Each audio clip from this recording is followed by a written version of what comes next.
वनसल्ली वनसल्लिम अला सय्यिदिना व मौलाना मुहम्मदिन नबिय्यिल उम्मी व अला आलिहि व अस्हाबिहि अजमईन।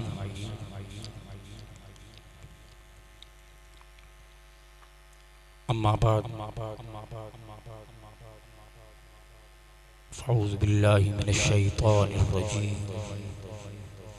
बिस्मिल्लाहिर रहमानिर रहीम। वल्लज़ी अरसल रसूलहु बिलहुदा व दीनिल हक़ लियुज़हिरहु अलद्दीनि कुल्लिहि वलौ करिहल मुश्रिकून। सदक़ल्लाहु मौलाना अज़ीम। इन्नल्लाह व मलाइकतहु युसल्लूना अलन नबी या अय्युहल्लज़ीना आमनू सल्लु अलैहि व सल्लिमू तस्लीमा।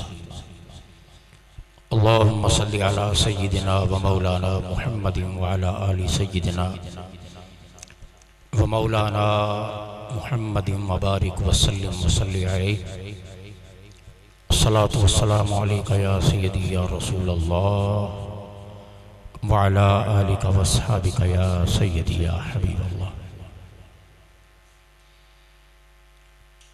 हज़रात गिरामी क़द्र,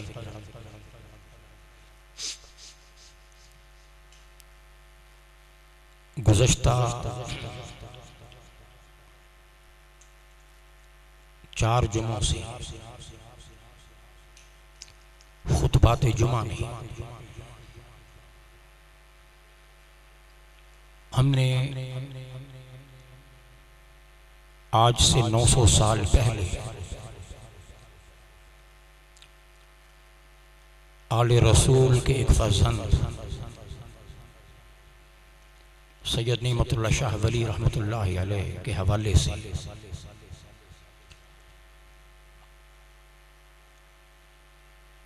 आने वाले वक्तों की सिलसिलावार और तरतीबवार हमने आपकी पेशगोइयों पर गुफ्तगू की। आज उस सिलसिले कलाम का आखिरी खिताब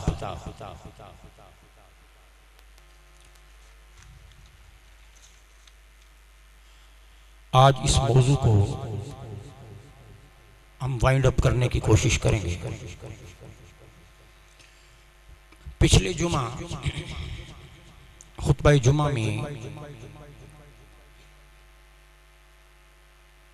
जिस चीज पर गुफ्तगू खत्म हुई थी वो पाकिस्तान के मौजूदा हालात और अवाम की हालत ज़ार।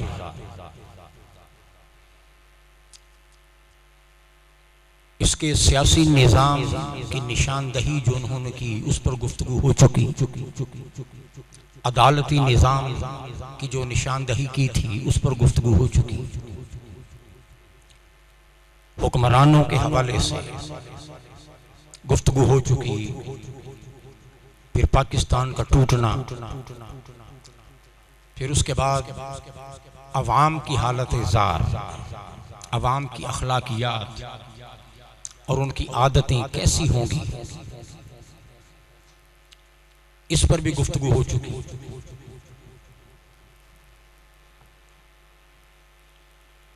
और पिछले जुमा जिन अशार पर बात खत्म हुई थी वो ये थे, अज़ उम्मत मुहम्मद सरजद शवंद बेहद अफ़आल मुजरिमाना आमाल आसियाना। तो उस पाकिस्तान के अंदर यानी मगरबी हिस्से के अंदर, मगरबी पाकिस्तान यानी हमारा मुल्क, इसके अंदर अवाम की हालत ये होगी कि इससे आसियाना और मुजरिमाना फेल सरजद होंगे, गुनाह सरजद होंगे। अज रिश्वत तसाहुल दानिस्त अज तगाफुल तावील याब बाशा अहकाम खुसरवाना। दफ्तरी निज़ाम में रिश्वत होगी, रिश्वत के बगैर उस मुल्क के दफ्तरी निज़ाम नहीं चलेंगे, हुकाम रिश्वत लेंगे। शफकत व सर्द मेहरी ताज़ीम दर्द लेरी, आपस की मोहब्बतें ख़त्म हो जाएंगी और एक दूसरे की तौहीन होगी। और आज हम ये मंजर देख रहे हैं कि छोटी छोटी बातों पर तू मैं और लड़ाई झगड़े जैसा माहौल पैदा हो जाना, ये आम रूटीन की बात है। फिर आगे फिस्को फजूर हर सू रायज शवद बहर को, मादर बदुख्तरे खुद साजद बसे बहाना। इन अशार पर गुफ्तगू हो चुकी है। हिल्लत रवद सरासर, हुर्मत रवद सरासर, इसमत रवद बराबर सरासर, इसमत रवद बराबर अज जबर मुगवियाना। इगवा बिल जबर होगा, बच्चियों के साथ इगवा करके उनकी इसमत दरी की जाएगी। दर शहर को हो कशला खुशंद नौशंद खुम्र बेबाक। और पहाड़ों में, शहरों में, देहातों में बेबाकाना तरीके से शराब नोशी होगी। हम भंगो चर्स तरियाक नौशंद बागियाना। और भांग और चर्स का नशा और दीगर नशे, उसके अंदर ये कौम पड़ जाएगी। फिर उसके बाद बेमेहरगी सरायत, पर्दादरी दरायत, बेपर्दगी हो जाएगी और शर्म हया खत्म हो जाएगी। किस्बो रिया गीबत फिस्को फजूर बेहद, झूठ और रियाकारी और गीबत। पिछले शेर तक हमने वो थोड़ा सा मैंने दोहरा दिया, तफसील से गुफ्तगू हो चुकी है। अब आज ये नया शेर अगला फरमाते हैं कि किस्बो रिया गीबत फिस्को फजूर बेहद, झूठ आम होगा, गीबत आम होगी, फिस्को फजूर गुनाह आम होंगे, कत्लो ज़िनाओ इग़लाम हर जा शवंद आयाना। कत्ल होंगे और बदकारी आम होगी। फिर आगे इस दौर के, इस पाकिस्तान के मुफ्तियों का जिक्र करते हैं, मौलवियों का और मुफ्तियों का जिक्र करते हैं। मुफ्तियों का जिक्र करते हुए फरमाते हैं मुफ्तियान गुमराह फतवा देहंद भेजा। उस मुल्क के अंदर यानी जो पाकिस्तान होगा उसके अंदर गुमराह किस्म के मुफ्ती, जो खुद गुमराह होंगे वो मुफ्ती बने हुए होंगे, जो खुद गुमराह होंगे, जिनका अपना अमल अकीदा ठीक नहीं होगा वो खुद मुफ्ती बने होंगे। मुफ्तियान गुमराह फतवा देहंद भेजा, फजूल किस्म के फतवे जारी करेंगे। दरहक बयान शरा साजंद बसे बहाना, और शरा के बाब में बहाना साजी करेंगे। जो अपना मकसद होगा, जो अपनी नीयत होगी, जो अपना इरादा होगा, जिसमें अपना मफाद होगा, शरीयत के अंदर हीले बहाने करके फतवा भी अपने मफाद के तहत दिया करेंगे। आज के मुफ्तियों का जिक्र 900 साल पहले उस मर्द कलंदर ने किया। और फिर यही वो फिर आगे फरमाते हैं कि आलिमान आलम गर्दंद हमचू जालिम। आलिम लोग वो भी जालिम हो जाएंगे, अहले इल्म भी जालिम हो जाएंगे। नाशुस्ता रूए खुदरा बरसंद निहंद अमामा, और उनकी अपनी हालत ये होगी कि मुंह धोया नहीं होगा मगर सर पर अमामा रखकर बाहर लोगों को शरीयत बताने निकल आया करेंगे। बगैर धोए हुए मुंह के साथ सर पर अमामे रखकर कौम के अंदर निकल आया करेंगे। फरमाया कि उस दौर को ये जालिम होंगे, मुफ्ती गुमराह होंगे और बिकेंगे और अपने मफाद में फतवे देंगे। और यही वो उलमाए सू का तबका है जिसके बारे में ताजदार कायनात की हदीस पाक इरशाद फरमाया कि एक वक्त आएगा अशर्रुन्नास तहता अदीम समा, आसमान के नीचे सबसे ज्यादा शरीर और जालिम मखलूक उलमा की होगी, मौलवियों की होगी। सबसे ज्यादा जालिम ये होगी। क्या करेंगे? अपने मफाद के लिए शरीयत को तोड़ मरोड़ कर जैसा चाहे बयान करके एक दूसरे के खिलाफ फतवा बाजियां करके कत्ल खून का बाजार गर्म कर दिया, फिरका वारियत को हवा देंगे, इल्म का नाजायज फायदा उठाएंगे। और फिर ताजदार कायनात फरमाते हैं कि फितने इन्हीं से निकलेंगे और इन्हीं में दाखिल हो जाएंगे और ये शर फैलाएंगे, अपने फतवों से गोया आग लगा देंगे। शर्रुन्ना से तहता दीन समाज, शरारती किस्म के मौलवी सोसाइटी के अंदर बदअमनी का बायस बनेंगे। काफिर काफिर फुलां काफिर, आग लगा देंगे फिरका वरीयत की। एक ताबीर इसकी ये है, इसके जरिए से कौम को कत्ल गारत की तरफ उकसाएंगे। और फिर दाढ़ियां होंगी, अमामे होंगे, मगर होंगे जालिम। अब ध्यान आपका किस तरफ गया? ये खवारिज का जो फितना है, खुद को आलिम कहलाने वाले दाढ़ियां और अमामे रख कर, कलाशन को फिर हाथ में पकड़कर, असलहा पकड़कर, जिस तरह अल्लाह की मखलूक का खून बहाया और धमाके किए और धमाके करवाए और एक जुल्म का बाजार गर्म किया। और फिर इन्हीं की हमायत में, इन कातिलों की हमायत में, जो दाढ़ियों और अमामों के पर्दे में कातिल थे, इनकी हिमायत करने वाले मौलवी भी कम नहीं थे जो इनके हक में फतवे जारी करते रहे। मासूम लोगों का खून उनके हाथों से टपकता, मगर ये दस्तारें सजाए अपने खुब से बातिन का और अपनी डिटाई का इजहार करने से बाज नहीं आए। इनके हक में फतवे जारी करने वाले भी उलमा रहे जो इनके फसाद को जिहाद का नाम देते हैं। अब ये अपनी जादूगरी है। जादूगरी कैसी? फरमाते हैं कि जीनत देहंद खुदरा बा तुर्रा हो जुब्बा, जुब्बे होंगे, पग्गे होंगी, पग्गों के तुर्रे भी निकले होंगे। गौशाला सामरीरा बाशद दरून जामा, मगर उनकी हालत ये होगी कि गोया अपनी आस्तीनों के अंदर सामरी के बछड़े को उन्होंने डाला हुआ होगा। वो जो जादूगर का बनाया हुआ बछड़ा, लोग उसकी पूजा करते थे। इसी तरह के बछड़े उन्होंने गोया अपनी आस्तीनों में डाले होंगे। और अब बजाय के दीन की तरफ, खुदा की तरफ, रसूल की तरफ मुतवज्जे करें, अवाम का रुख अपनी तरफ माइल करेंगे। गोया खुद को वो सामरी का बछड़ा बनाकर कौम के अंदर लाया करेंगे और अपने आप को तुर्रों और जुब्बों से जीनत देंगे। और फिर जो उनके मफाद में होगा वो फतवे देंगे। और फिर फतवे फॉर सेल, बस थोड़ा सा कुछ लगाएं। जिस तरह काजी और जजों के बारे में बताया कि जज बिकेंगे, इसी तरह मुफ्ती और मौलवी भी बिकेंगे और टके टके पर अपने मफादात के मुताबिक फतवे दिया करेंगे। बिनी तो काजियारा बर मसनद जिहालत, जज लोग जिहालत की मसनद पर बैठेंगे। गर्दांग अज़ब रिश्वत दर चंग काजी आरे, और अगर थोड़ी सी उनको रिश्वत देगा चूं सग पे शिकारी काजी को नद बहाना। ये जज शिकारी कुत्ते की तरह उस बंदे के हक में दलाइल देंगे, उस बंदे के हक में फैसले करेंगे जो उनको पैसा लगाएगा। जिस राज अदालतें बिकती हैं, जज बिकते हैं, 900 साल पहले ये जिक्र किया। फिर आगे फरमाते हैं गुम करदा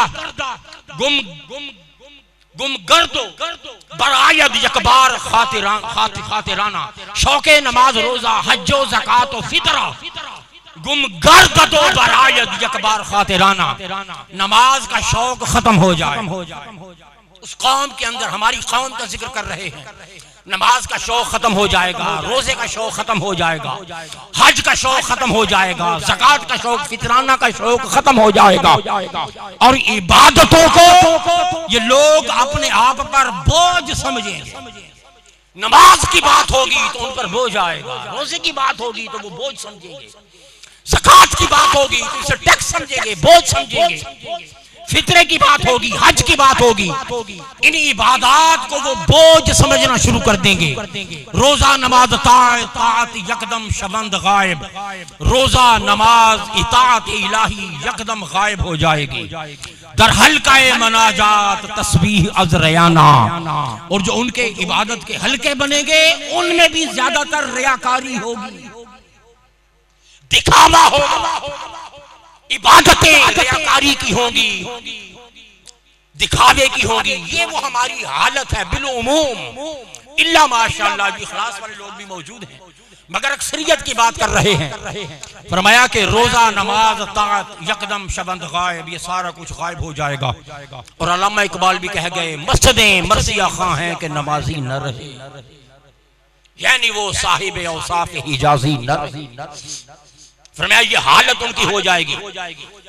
और ये तो हो नहीं सकता अगर हालत ये है अखलाकी, और हर वो गुनाह मौजूद है इस कौम के अंदर जिन गुनाहों के सबब से पिछली कौमें तबाह कर, उन्हें उल्टा दिया गया, जमीनें पलटा दी गई, उन पर सैलाब आया, मेंढकों का अज़ाब आया, जुमों का अज़ाब आया, जुमों का, पिछुओं का अज़ाब आया, खून का अज़ाब आया, पानियों का अज़ाब आया, सैलाब आए, कौमें तबाह बर्बाद कर दी गई।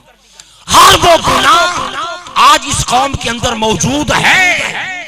लेकिन अगर ये कौम आज भी बची हुई है तो रीजन फकत ये है जिसका वादा कुरान में अल्लाह ने मुस्तफा से किया, वमा कान अल्लाहु लियुअज़्ज़िबहुम व अंत फीहिम। महबूब, मैं तेरी उम्मत को तबाह नहीं करूंगा इसलिए कि तू भी इनमें रहता है। सिर्फ निस्बत है सरकार का मौजूद होना है कि ये उम्मत बची हुई है, वगरना ये उम्मत हर वो गुनाह पिछली उम्मतों से ज्यादा तादाद में इस उम्मत के अंदर, इस कौम के अंदर मौजूद है, जिसके सबब से कौमें तबाह बर्बाद कर दी। लेकिन अगर बची है तो अल्लाह के उस वादे के मुताबिक, महबूब बैसियत कौम, ये नस्लें खत्म नहीं करूंगा, मिटाऊंगा नहीं तेरी उम्मत को, मैं कैसे अजाब दूं, तू भी तो इनमें रहता। ये सिर्फ इस वादे की बिना पर ये कौम बची हुई है। मगर ये हो नहीं सकता कि गुनाह की कसरत हो, नाफरमानी की कसरत हो, रगड़े ना लगे। अभी अल्लाह जाने और रगड़े क्या लगने हैं, कुछ लग रहे हैं। साल से भटकती हुई कौम आज भी जो अपनी मंजिल पर नहीं पहुंची, इसका मतलब ये है कि अपना किबला दुरुस्त नहीं। इस कौम को उस मंजिल का एहसास नहीं, वहां तक पहुंचने का दर्द नहीं, दीन का दर्द नहीं, जब नहीं दुनिया ही, तो फिर अल्लाह की तरफ से भी अज़ाब हैं, बेचैनियों का इज़्तिराब, कत्लों का अज़ाब, चोरियों का अज़ाब, डाकों का अज़ाब, दहशतगर्दी का अज़ाब, बेरोजगारी का अज़ाब, गंदे खलीज नापाक और लुटेरे हुक्मरानों की सूरत में अज़ाब, फिर महंगाई का अज़ाब, रिज़्क की तंगी का अज़ाब। यह अज़ाब क्या है? आज हमारी कौम, बैसियत कौम इसको समझने से कासिर है। हम रोते हैं, रिज़्क में कमी, महंगाई ज्यादा हो गई, पेट्रोल बढ़ गया, सारा कुछ हो गया। कहीं ऐसा तो नहीं है कि हमने खुदा से मुंह मोड़ा हुआ हो और रब की रहमत ने हमसे मुंह मोड़ लिया। हकीकत ये है, वमन आरादा कुरान की आयत, मईशत तंग हो गई, वो हालात नहीं रहे, वो वसाइल नहीं रहे, वो बरकत नहीं रही, बेरोजगारी के रोने, गुर्बत के रोने, ऊपर महंगाई, ऊपर दिन रात हुक्मरानों की लूट मार, बड़े बड़े टैक्स और पेट्रोल की कीमत की सूरत में अज़ाब। ये राज क्या है? पहला राज खुद कुरान बयान करता है, वमन आरद अन ज़िक्री फ़इन्न लहू मईशतन दनका। लोगों, जब तुम पर तुम्हारा रिज़्क तंग होने लगे, जब जीना तुम्हारा मुश्किल हो जाए, मईशत का लफ्ज़ इस्तेमाल किया है अल्लाह पाक ने। फरमाया कि जब तुम्हारी मईशत तंग होने लग जाए, जब बेरोजगारी तुम्हें बढ़ने लग जाए, जब गुर्बत डेरे डाले, बेचैनी पैदा हो जाए, इस्तिराब पैदा हो जाए, तुम जितनी मेहनत करो उतना तुम्हें मिले ना, जिल्लत आ जाए, गुर्बत आ जाए, फक्र फाका आ जाए। कुरान कहता है लोगों, इसकी वजह क्या है? अल्लाह पाक ने फरमाया इसकी वजह ये है कि तुम मेरी बारगाह से रुख मोड़े हुए होते हो, तुम मेरे जिक्र की तरफ, मेरी याद की तरफ नहीं आते। फ़इन्न लहू मईशतन दनका, बस मैं तुम पर रिज़्क तंग कर देता हूं। अब इस कौम को होश नहीं आ रहा, मईशत तंग है, ये निजाम लाखों चने चबवा रहा। अल्लाह का उसूल। उसकी वजह क्या है? फरमाया कि जो मेरे जिक्र से आवाज़ करेगा, एराज करेगा, जो मुझे भूल जाएगा, जिसकी जिंदगी में उसका रब नहीं होगा, उसका रसूल नहीं होगा, अल्लाह पाक ने फरमाया कि मैं उसकी मईशत, उसका फाइनेंस उस पर तंग कर दूंगा। और आज बैसियत खाम, अगर ये रोना हम रो रहे हैं, रिस्क कम हो गया, कम हो गया, पेट्रोल बढ़ने से रिस्क कम हो गया।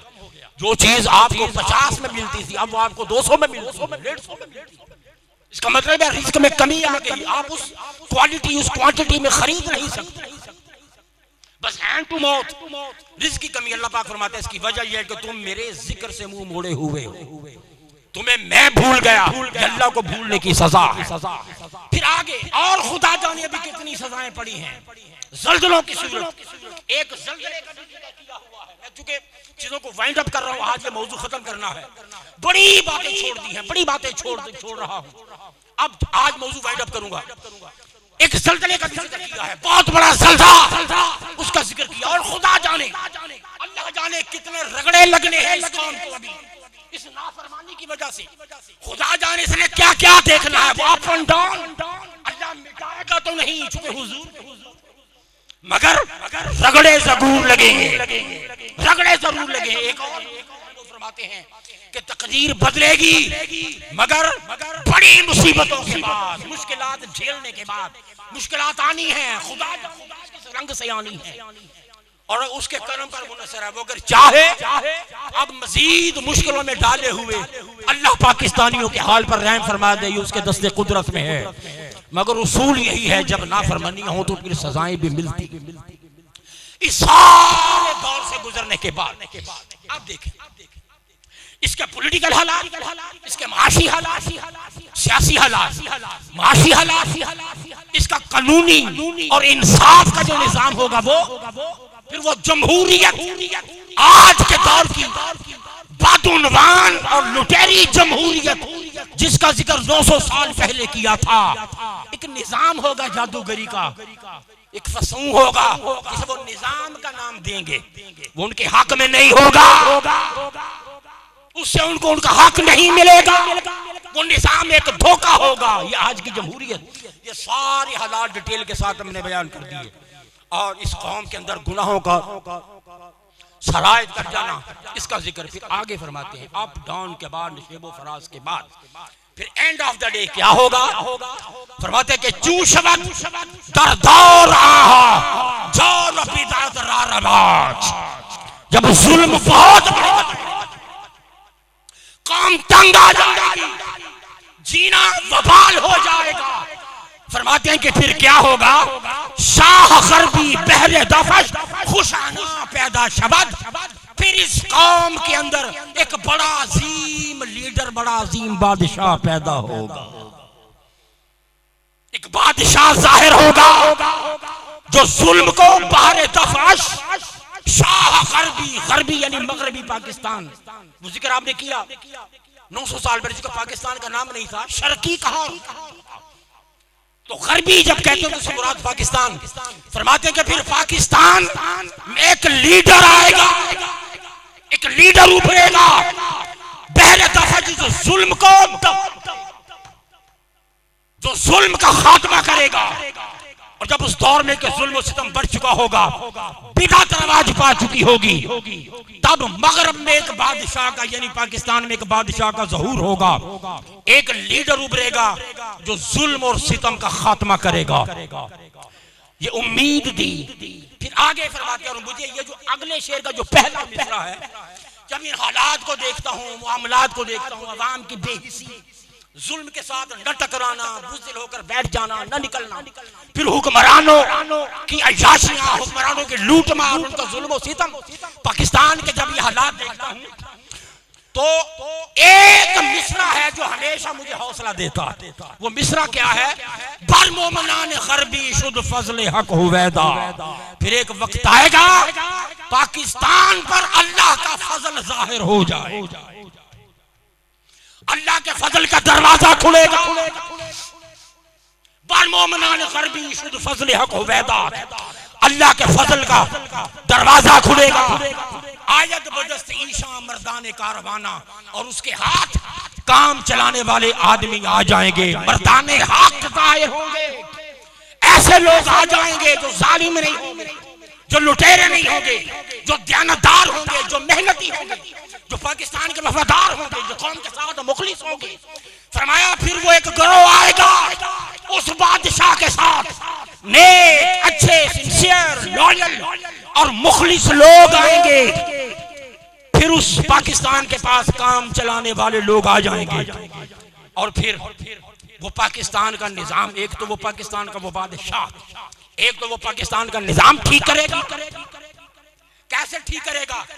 डंडा चलाएगा। वो क्या कहते हैं कि डंडा पीरे बिगड़िया तिगड़िया, वो डंडा चलाएगा। और फरमाते हैं कि वो साहिब तलवार हो।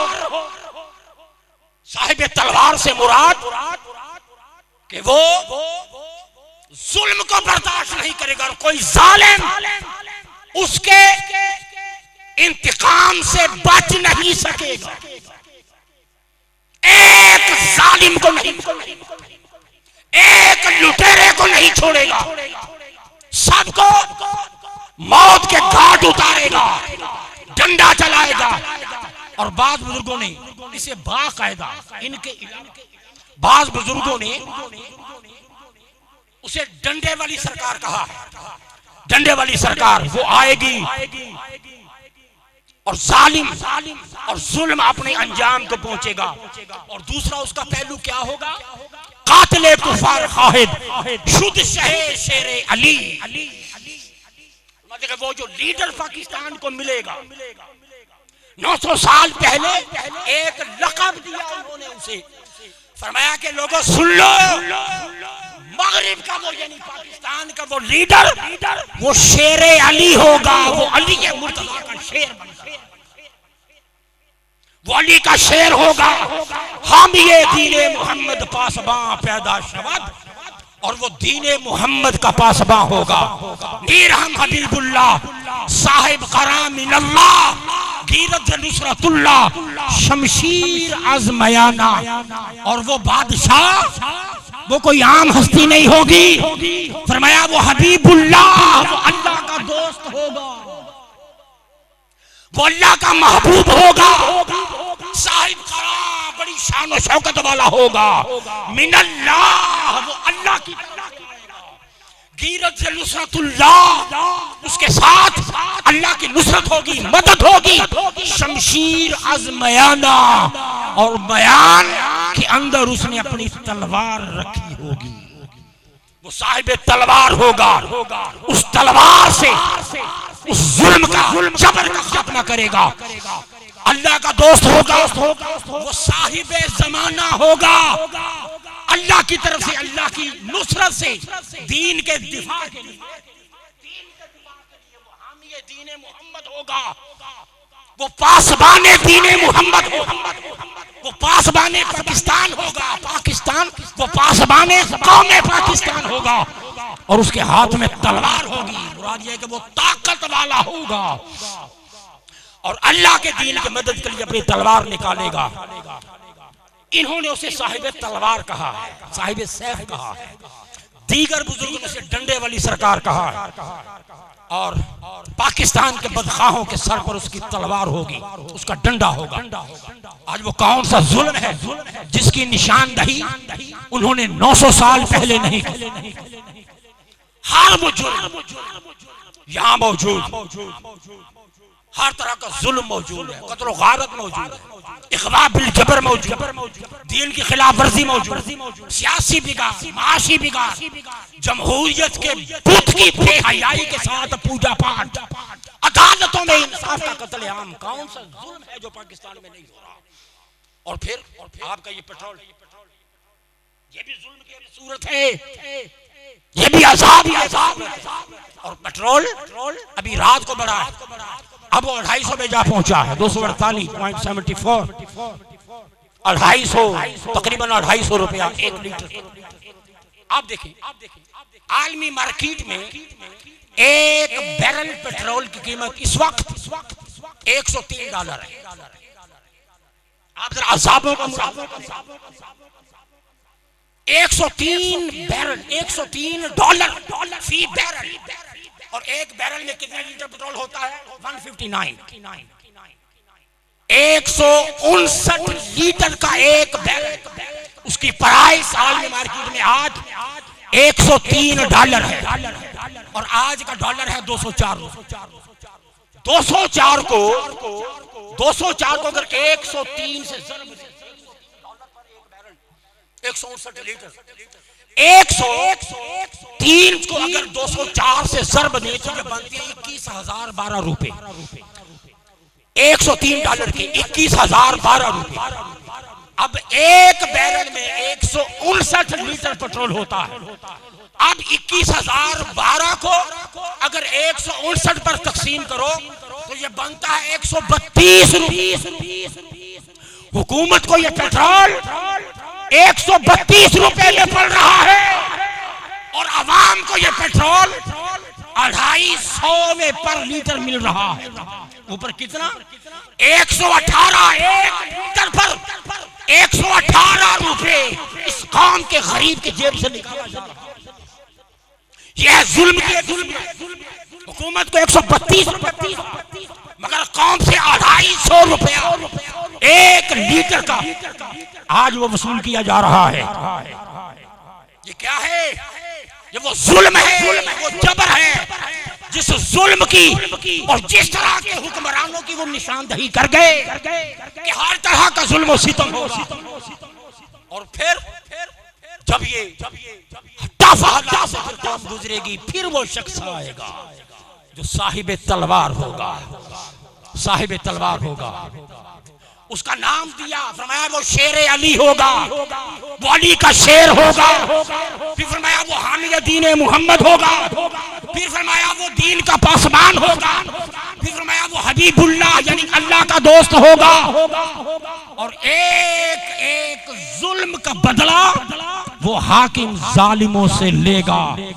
और फिर ये पाकिस्तान लुज़हिरहु अला दीन कुल्ली, इस दीन मुस्तफा को तमाम दीनों पर गालिब करने का जो तसव्वुर कुरान ने दिया है, फरमाया जब वो लीडर आएगा तो ये पाकिस्तान अब इस मंजिल की तरफ सफर अपना शुरू कर देगा जिसमें अल्लाह का वादा है, मैं अपने दीन को रूए अर्ज़ी के तमाम दीनों पर गालिब करके रहूंगा। फिर उसका सफर, पाकिस्तान का सफर इस मंजिल की तरफ होगा। फिर पाकिस्तान को इज्जत मिलेगी, दीन को इज्जत मिलेगी, फिर कौम को सुख का सांस मिलेगा। और इस मुबारक वजूद के पाकिस्तान के अंदर इक़्तिदार पर आने की खुशखबरी कि वो आएगा, कोई आएगा आने वाला जो हालात को अपने हाथ में लेगा। मुमताज मुफ्ती हुए हैं एक पाकिस्तान के अदीब, बहुत बड़े अदीब, मुमताज मुफ्ती। उनकी किताब है अलख नगरी। अब अलख नगरी के अंदर इसका जिक्र करते हैं, कहते हैं कि बर्रसगीर के बहुत से औलिया ने उसके आने का जिक्र किया है, जिसकी बरकत से पाकिस्तान अपना हकीकी मकाम हासिल करेगा, जो मकाम इस पाकिस्तान की तकदीर में कुदरत ने लिख दिया है। मुमताज मुफ्ती इस अलख नगरी किताब इतनी मोटी किताब है मुमताज मुफ्ती की। ये मुमताज मुफ्ती, इशफाक अहमद और कुदरतुल्लाह शहाब, शायद आपने लोगों ने ये नाम सुने हो। ये एक ही दौर था इनका, ये बाबों की एक जमात थी, ये अंदर से अल्लाह के वली थे। और कुदरतुल्लाह शहाब ये साहिब ड्यूटी था, ये मन में विलायत की रोशनी रखने वाले रोशन ज़मीर लोग थे। मुमताज मुफ्ती लिखते हैं एक कुटिया वाला बाबा, उसका जिक्र नगरी के अंदर लिखते हैं कि वो कुटिया वाला बाबा गुफ्तगू हो रही थी, उसने थोड़ा तवक्कुफ किया, थोड़ा सा पॉज लिया, वक्फा दिया और थोड़े से वक्फे के बाद वो बोला पाकिस्तान की कोई हैसियत नहीं, कुछ हैसियत नहीं, एक छोटा सा आम सा गरीब सा मुल्क, सारी अहमियत अल्लाह के दीन की है। वो दिन आने वाला है जब अल्लाह के दीन से सारी दुनिया मुनव्वर होगी। वो बाबा, कुटिया वाला बाबा बोला वो दिन आने वाला है। लिखने वाला भी कोई मामूली नहीं है, ये अपने दौर का कलंदर मुमताज मुफ्ती लिख रहा है, उस बाबा ने कहा कि वो दिन आने वाला है जब अल्लाह के दीन से सारी दुनिया मुनव्वर होगी। वो लियुज़हिरहु अलद्दीन कुल्ली, अल्लाह का दीन कुरान कहता है कि तमाम दीनों पर गालिब आएगा। अल्लाह के दीन से सारी दुनिया मुनव्वर होगी। अल्लाह का भेजा हुआ वो बंदा जिसके वजूद से दुनिया मुनव्वर होगी पाकिस्तान में आएगा, उसका कयाम पाकिस्तान में होगा, यानी वो लीडरशिप पाकिस्तान को नसीब होगी। पाकिस्तान की अजमत उसी से पाकिस्तान का मुस्तकबिल, पाकिस्तान का वकार उसी से वाबस्ता है। बजाते खुद उसी से पाकिस्तान की इज्जत वाबस्ता है। और उसके आने से पाकिस्तान में माशी इनकलाब, अस्करी इनकलाब, रूहानी इनकलाब और इस्लामी इनकलाब बर्पा हो जाएगा। अब पाकिस्तान के फ्यूचर मुस्तकबिल के हवाले से हमारे फैसलाबाद के एक बहुत बड़े बुजुर्ग, क्या नाम है उनका, किसी का ज़हन में नाम आ रहा है, सूफी बरकत अली रहमतुल्लाह अलैह, सूफी बरकत अली रहमत। आपकी किताब मुहिब्बे पाकिस्तान, किताब का नाम क्या है? मुहिब्बे पाकिस्तान, मुहिब्बे पाकिस्तान। इसके अंदर जो खुशखबरियां दी सूफी बरकत अली साहब लुधियानवी, इसका मतलब है कि वो अपनी मजालस में अपने मुरीदों में पाकिस्तान का जिक्र करते थे। अल्लाह वालों की ये ड्यूटी है कि जहां वो कौम का रुख खुदा रसूल की तरफ मोड़े, वहां इस कौम को पाकिस्तान के बारे में भी आगाह करें, ताकि ये कौम पाकिस्तान और इसकी अजमत के बारे में गाफिल न हो। औलिया अपने मुरीदों में, अपने जमातों में जिक्र पाकिस्तान करते रहे और पाकिस्तान की अजमत से आगाह करते रहे। लोगों, ये काम वलियों का है। ये काम, यही वजह है कि ये काम इतना अहम है कि आज इसका पैगाम मिंबर रसूल से दिया जाए। शायद लोगों को हैरानी हो कि खुतबा जुमा है, ये क्या मौज़ूआत। लोगों, काश हर खतीब, हर वाइज, आपकी कौम का हर मजहबी तबलीग करने वाला अपनी तबलीग के अंदर अगर उसने पाकिस्तान शामिल किया होता तो शायद कौम की गफलत की ये हालत न, कौम को खबर होती ये पाकिस्तान कितनी बड़ी जिम्मेदारी है हमारे कांधों पर। ये औलिया का वतीरा रहा, अपनी मजालिस में पाकिस्तान का जिक्र करते रहे, अपने मुरीदों में पाकिस्तान की मोहब्बत भरते रहे, पाकिस्तान की अजमत से आगाह करते रहे। और हुजूर फरमाते हैं हुब्बतन मिनल ईमान, फरमाया वतन से मोहब्बत, फरमाया ये ईमान का एक। अगर इस मिंबर रसूल से वतन की अजमत और मोहब्बत की बात हो रही है तो हदीस पाक के मुताबिक ईमान का जिक्र हो रहा है, उसमें कोई शक नहीं।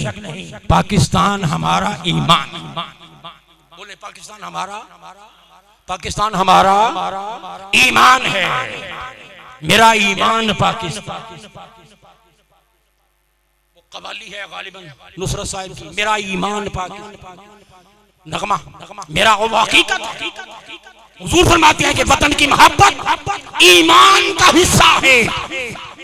हाज़िर मोहतरम, अगर यहाँ से ये बात, इसका मतलब है ये मौजू कोई छोटा मौजू नहीं है। मिंबर रसूल पे बैठकर अगर पाकिस्तान की बात हो रही है तो पैगाम मुस्तफ़ा ये है कि ये तुम्हारे ईमान का हिस्सा है। फरमाते हैं पाकिस्तान के अंदर, फरमाते हैं कि दीवाना जंगल में तिनके चुन रहा था। ये अल्फाज सूफी बरकत अली साहब रहमा के, फरमाते हैं कि दीवाना जंगल में तिनके चुन रहा था और कह रहा था वो दिन दूर नहीं जब पाकिस्तान की हाँ और ना में दुनिया के फैसले होंगे। पाकिस्तान कहेगा हाँ तो यूएनओ और अक़वाम मुत्तहिदा को ना करने की जरूरत नहीं, और अगर पाकिस्तान ना कहेगा तो इसके ऑपोजिट यूएनओ को, अक़वाम मुत्तहिदा को हाँ करने की जरूरत नहीं होगी। पाकिस्तान की हाँ में अक़वाम आलम की हाँ होगी, पाकिस्तान की ना में यूएनओ की ना। पाकिस्तान हाँ कहेगा, दुनिया के फैसले होंगे। पाकिस्तान की ना पर दुनिया के फैसले होंगे। और फिर फरमाते हैं बंदे आते रहेंगे जाते रहेंगे, मगर ये आवाज मकतूब कर दी गई है। लोग आते रहेंगे जाते रहेंगे, मगर नस्लों तक मेरा ये पैगाम पहुंचता रहेगा जो मैंने लिख दिया। पाकिस्तान की हाँ में हाँ और ना में ना। पाकिस्तान क्या है? इसकी अता, ये अताए रसूल है, ये दुआए रसूल है। ये कोई आम हादसाती मुल्क नहीं है। हमने ये मौजू क्यों लिया? आइए, पाकिस्तान का ताल्लुक रसूलुल्लाह से, अल्लाह के महबूब से इस वतन का ताल्लुक क्या है? सुनिए, प्रोफेसर सरवर शफकत हुए हैं, प्रोफेसर सरवर शफकत के नाम से। वो लिखते हैं कि मैं मुलाकात के लिए कायद आजम के पास गया। कायद आजम अली रहमा, पाकिस्तान और रसूलुल्लाह का आपस में ताल्लुक क्या? क्यों ये हमारा ईमान है? कहते हैं प्रोफेसर कहते हैं कि मैं मुलाकात के लिए गया तो समझे कि प्रोफेसर एक बात बता, तुम्हें खबर है कि मैं लंदन क्यों छोड़ के? दो चार वजूहत बयान की कि अल्लामा इकबाल ने, लियाकत अली खान ने, लीडर्स यहाँ ख्वाहिश करते थे, कोशिश करते थे कि आप लंदन से वापस आ जाएं। कायद आज़म ने फरमाया नहीं, मेरे लंदन छोड़कर बड़े सगीर आने की वजह ना अल्लामा इकबाल है, ना लियाकत अली खान, ना कोई और लीडर है। कहते हैं कि मैं तुम्हें बताता हूं, मगर एक राज की बात, ये बात राज की है और मुझसे वादा कर मेरी जिंदगी में इसका जिक्र तू किसी से नहीं करे। वादा कर लिया। फरमाया कि पाबंदी लगाई कि मेरी जिंदगी में मेरे जीते जी इसका जिक्र कहीं नहीं करना। कायद आज़म ने लंदन क्यों छोड़ा? कायद आज़म कहते हैं कि उसकी वजह यह है जब वादा कर लिया कि आपकी हयात में नहीं बताऊंगा। फरमाते हैं आप सुन, इसकी वजह यह है कि मैं लंदन में के फ्लैट में एक रात सो रहा था। मैंने वो लंदन में फ्लैट में गया, बड़ा जी चाहा एक दिन। फिर मैं वॉल्सॉल्ट बर्मिंघम से निकला और फिर बाकायदा उस घर में गया जिस घर में कायद आज़म अलैहिर्रहमा का क़याम रहा। उसकी ज़ियारत की, अंदर से देखा। फरमाते हैं कि मैं उस घर में सो रहा था कि आधी रात का वक्त हुआ, मेरा बेड जोर से हिला, जोर से मेरी आंख खुल गई। पहले मैंने सोचा कि बेबी को कोई जल्जला हो, फिर मैं सो गया। फिर मेरा बेड हिला, फिर मैंने सोचा कि शायद ये जल्जला है, कोई ना उठा। उठ के मैं दूसरे कमरे में गया, कुछ साथी वहां सो रहे थे, उनको देखा वो आराम से मीठी नींद सो रहे हैं। मैंने कहा कि इतने जोर से मेरा बेड हिला है, अगर ये जल्जला होता तो कम से कम ये भी जाग गए होते। मुतजस्सिस हो गया, मेरा बेड क्यों शेक हुआ है, क्यों हिला है? कहते हैं कि मैं फिर अपने कमरे में आ गया और मैं अपने बेड पर लेट गया। हाय, फरमाते हैं कि सुनिए कायद आज़म, there is an extraordinary personality in my room। फरमाते कि फिर मैंने महसूस किया कि मेरे कमरे में कोई गैर मामूली हस्ती है। जागते हुए ख्वाब की बात नहीं है, मैंने महसूस किया कि कोई गैर मामूली हस्ती मेरे कमरे में है। I am that there is an extraordinary personality in my room। मैं बेड से उतर कर फरमाते हैं कि नीचे बैठ गया और कमरा यकीनन खुशबू से महक उठा होगा। एक पैगाम गया होगा कि ये कोई हस्ती मामूली नहीं है। फरमाते हैं कि मैं अदब से नीचे बैठ गया और मैंने कहा हु आर यू? उन्होंने नकाब उठा दिया और फरमाया मोहम्मद अली जिना, मैं तेरा पैगंबर Mohammad Mustafa, I am your prophet Muhammad। आलमे बेदारी ने हुजूर को देखा, जागते हुए मुस्तफा को देखा। मैं तुम्हारा पैगंबर मुस्तफा हूं। मैंने कहा हु आर यू, आप कौन है? I am your prophet Mohammad सल्लल्लाहु अलैहि वसल्लम। जवाब आया। फरमाते हैं कि फिर फौरन मेरे मुंह से निकला peace be upon you my lord, ऐ मेरे आका आप पर सलाम हो। सलाम अर्ज किया। फिर आवाज आई इंग्लिश में, वो समझते हैं बोलियां सबकी, वही भरते हैं झोलियां सबकी। कायद आजम चुके इंग्लिश बोलते थे, अब इंग्लिश में हुजूर को फरमा रहे।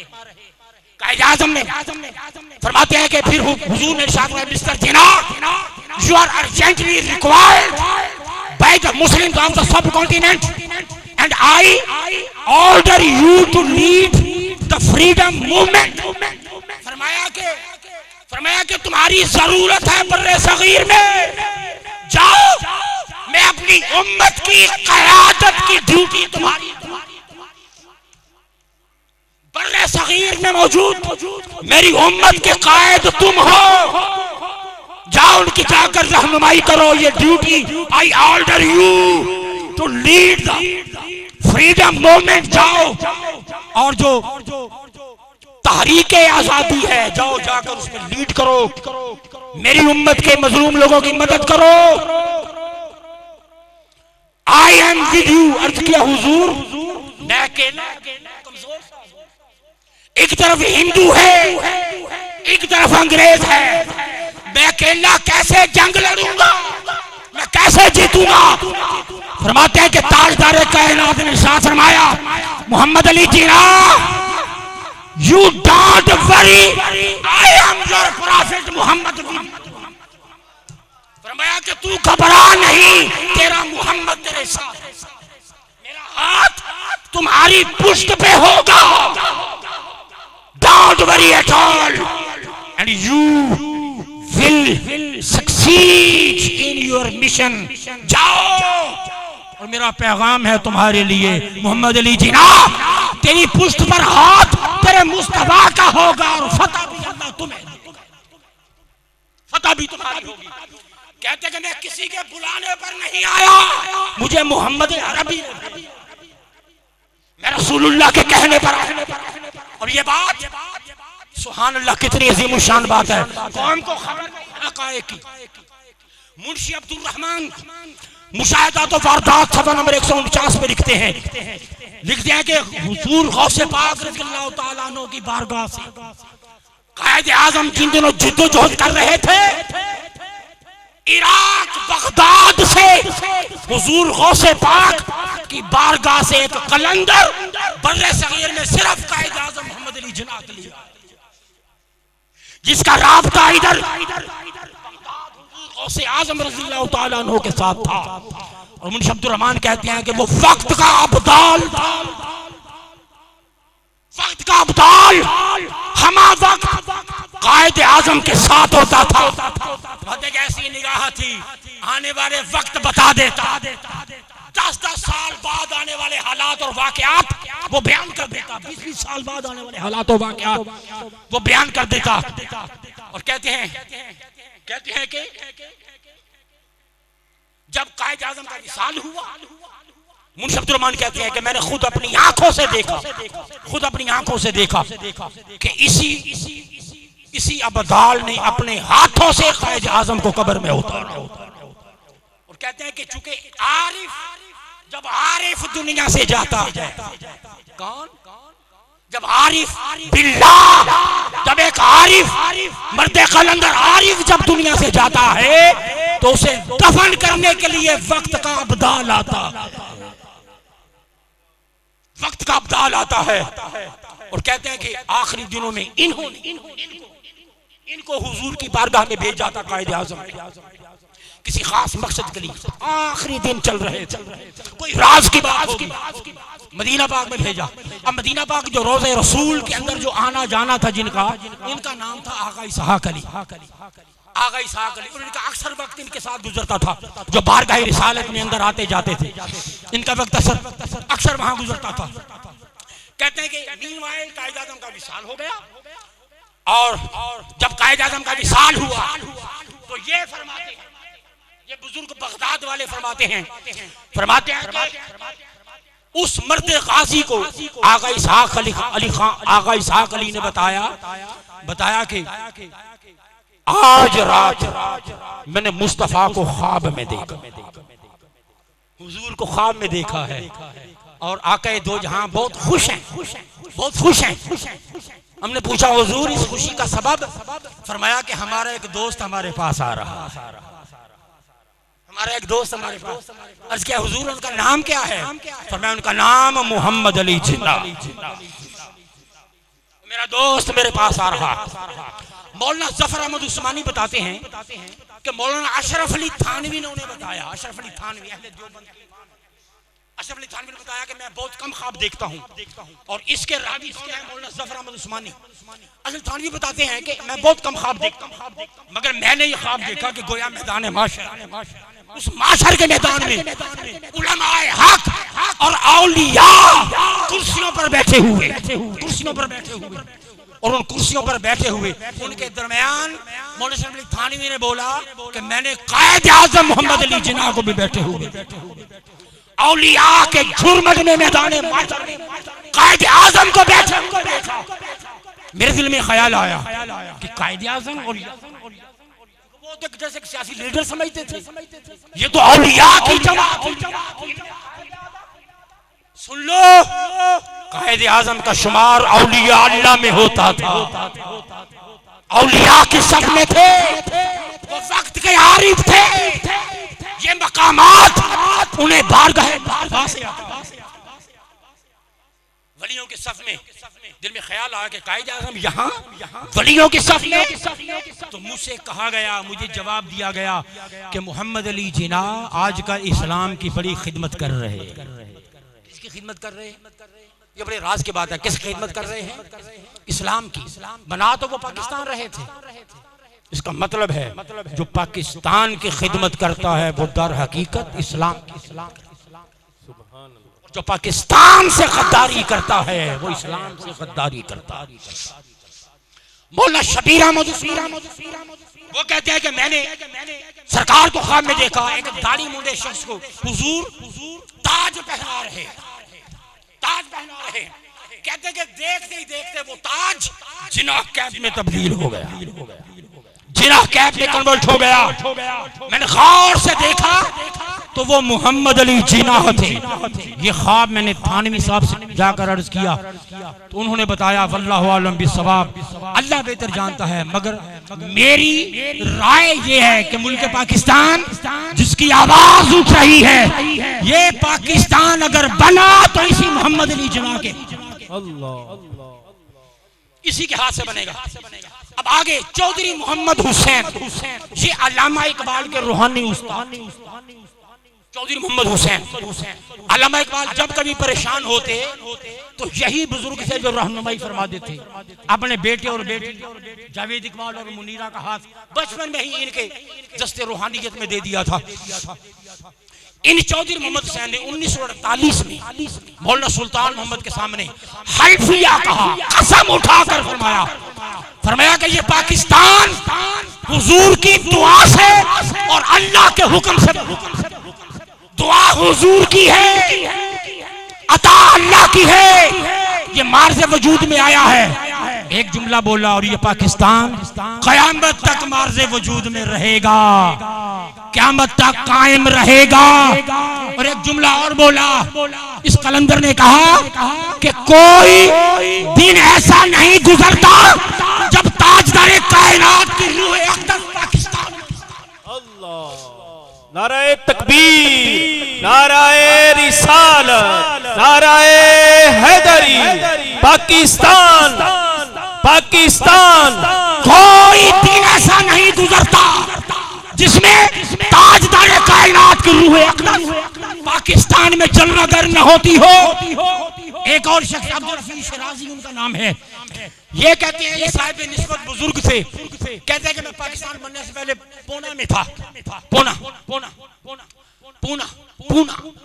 इंडिया का एक शहर, वहां मेरी मुलाजमत थी। जब पाकिस्तान बनाया तो मेरा भी सारा कुछ लुटा गया, जिस तरह औरों का लुटा मेरा भी सब गया। मुझे अंदर से बड़ा गुस्सा था पाकिस्तान के बनने पर कि मेरा सब कुछ लुट गया, पाकिस्तान के कयाम ने मुझे गरीब कर दिया। अब मैंने अपने आप से वादा किया, अब मैं इस पाकिस्तान को खत्म करके रहूंगा, चाहे मुझे हिंदुस्तान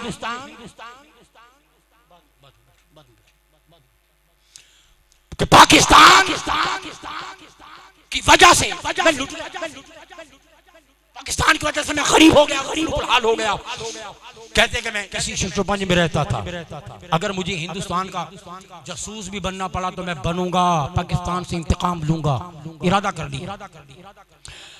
फरमाते हैं कि बाद में फिर ये साहिब बुजुर्ग फरमाते हैं कि मैंने ख्वाब देखा कि मिलिट्री का माहौल है। किसका? मिलिट्री का माहौल है। और किसी ने मुझे कहा कि हुजूर सरकार तशरीफ लाए हुए। मैं हाजिर हुआ हुजूर की बारगाह में। मिलिट्री का माहौल है, आर्मी का माहौल है।